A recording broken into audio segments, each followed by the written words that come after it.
Selamat datang di The Deep Dive. Oke, hari ini kita punya satu dokumen promosi nih di depan kita. Dari SMA IT Al-Husna. Betul. Dan misi kita hari ini adalah membedah strategi di balik narasi mereka. Soalnya, mereka menjanjikan sesuatu yang besar banget. Mencetak generasi ulul albab. Jadi, yuk kita coba bongkar. Apa sih sebetulnya mereka jual di balik janji setinggi itu?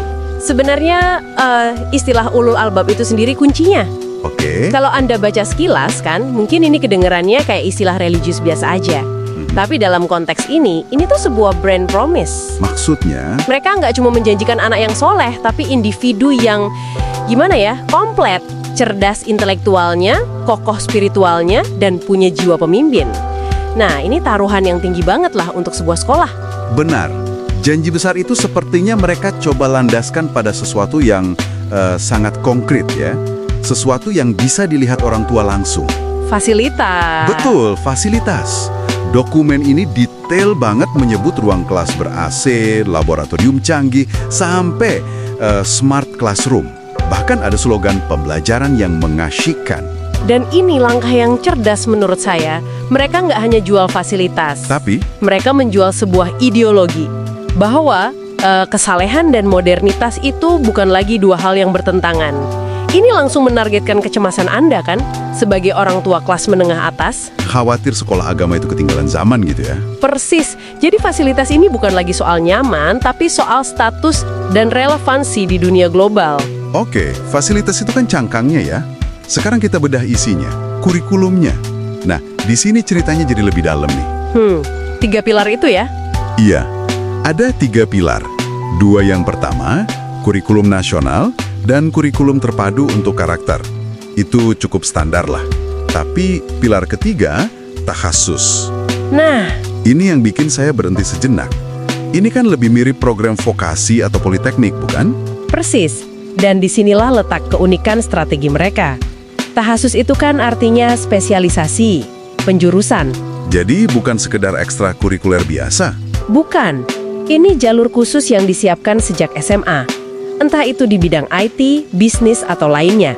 Sebagai bekal langsung buat bersaing di dunia kerja. Ini jawaban langsung buat pasar. Jawaban untuk tuntutan keahlian spesifik ya, bukan ijazah umum aja. Tepat sekali.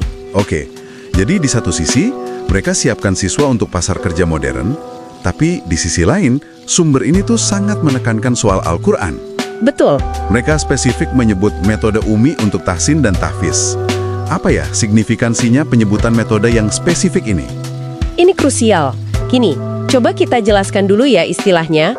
Tahsin itu kan proses memperbaiki bacaan Al-Quran. Biar bagus dan benar bacanya. Betul. Kalau tahfiz, itu menghafalnya. Nah, dengan menyebut metode Umi, sebuah metode yang sudah punya nama, mereka mengubah pengajaran agama dari sesuatu yang abstrak, Menjadi sesuatu yang terukur. tepat. Jadi sebuah keterampilan yang terukur. Bagi orang tua, ini kan jaminan ya. Ada sistem, ada target, ada hasil yang bisa dievaluasi.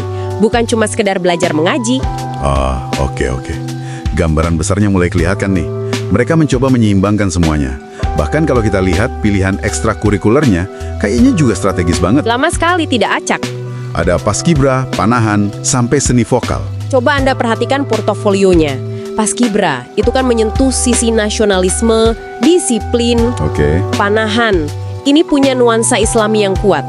Olahraga sunnah, tapi juga modern. Ya. Lalu seni vokal, itu mewakili kreativitas, seni kontemporer. Jadi seolah mereka mau bilang, anak Anda bisa jadi apa aja di sini. Betul, bisa jadi patriot, bisa jadi atlet yang religius, sekaligus seniman modern, semuanya bisa. Jadi apa artinya semua ini?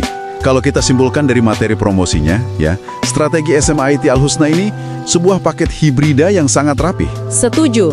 Mereka gabungkan kenyamanan fasilitas modern, kurikulum yang berorientasi karir, dan pendekatan terukur dalam pendidikan agama.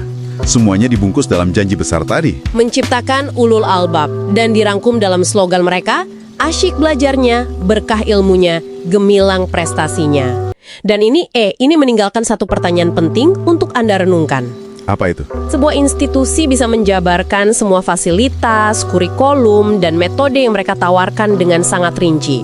Tapi pertanyaannya, Bagaimana sebenarnya kita mengukur keberhasilan dalam membentuk seorang ulul albab?